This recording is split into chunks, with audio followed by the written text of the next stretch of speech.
Hello, online family. We've been talking about intentional growth, and today I want to focus on spiritual growth. I know we can talk about so many areas you can grow, but are you intentionally growing spiritually?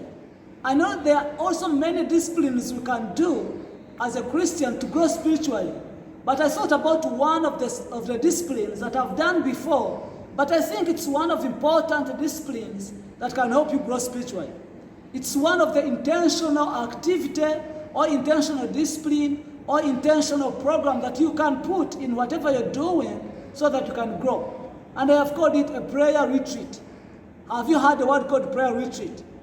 This word may sound like a normal retreat or whatever, but I'm using two words, prayer retreat. That means it's a time to retreat. Retreat is like taking steps back, but intentional to pray.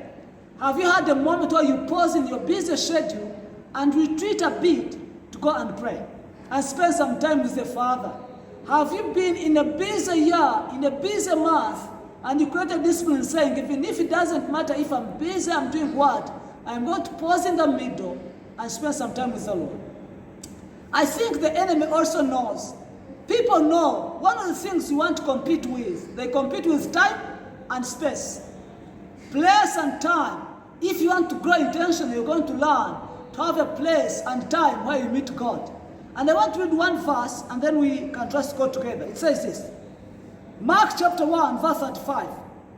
And rising very early in the morning, while it was still dark, he departed and went out to a desolate place, and he prayed. And Simon and those who were with him searched for him, and they found him and said to him, everyone is looking for you. They're talking about Jesus. Jesus had a moment, Jesus had a culture, Jesus had a custom, had a schedule that every early in the morning, he retreats and goes for a prayer moment, spend time with the Lord. And when he's spending time with the Father, then disciples came to him and they said, everyone is looking for you. Here are a few questions. Why did Jesus wake up so early? Number two, why did he go even in a solitary place, in a hidden place? The answer is simple. Jesus was avoiding people, was avoiding ministry, was intentionally pausing people, intentionally pausing some friends, intentionally pausing ministry, intentionally putting other things on hold so that he can spend time with the Father. Let me tell you, maybe you're a father and you have so many children. Your children need time, your wife needs time, your job needs time, and even the ministry needs time. Let me tell you, you're going to teach yourself that everything can wait.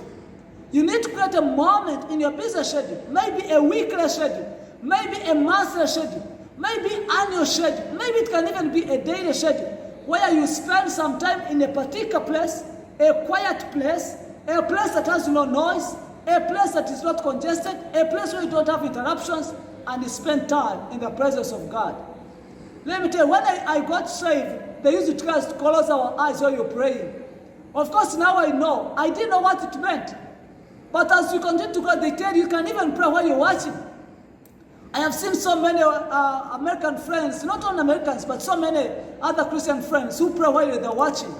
And it's not something that I'm used to. Because our African culture, our Ugandan culture, people don't have a discipline. They find you praying and someone wants to play. You know, praying and playing, there's only one letter, it can't change. You can just go in a prayer meeting, it becomes a prayer meeting. And before you know it, someone wants to interrupt you, someone wants to call you. In Uganda here, you can even be having a special meeting and someone just comes and joins the meeting. They don't know agenda, anything they can join. So because Ugandans knew that you can easily be interrupted, our forefathers would tell us, while they're going to pray, let us close our eyes and we kneel down. Intentionally, I am praying that you learn to create a culture, a custom, but a habit, a posture, create time and a day where you separate yourself from your routine, normal routine, and pray. Let me ask you a question. Do you have intentional time where you meet with the Lord? Do you have a particular place where you meet God? What do you do when you wake up in the morning? Some of you, when you wake up, you start with your phone. You start your day with the TV. You start your day with your boyfriend and girlfriend engaging. Hello. That is okay. But don't you need to pause a minute and give at least 1 hour and say, okay, 1 hour, interrupted hour, meeting with the Lord. Maybe it can be in the week. Maybe some of it is in the night.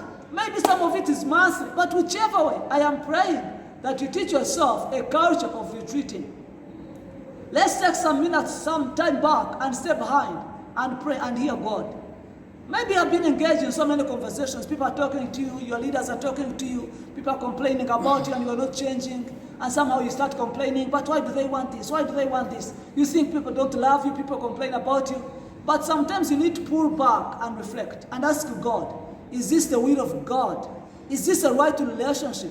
Is this a right fund? Is this a right business? Is this a right job? Am I plugging in the right network? Is this the right stuff to do?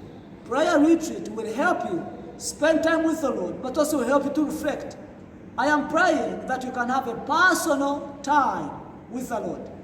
This means you might do it with the family, but sometimes you want to do it alone. That you tell your wife and your children, hey, I'm sorry, but on Saturday, for about 2 hours, I am away spending time with the Father.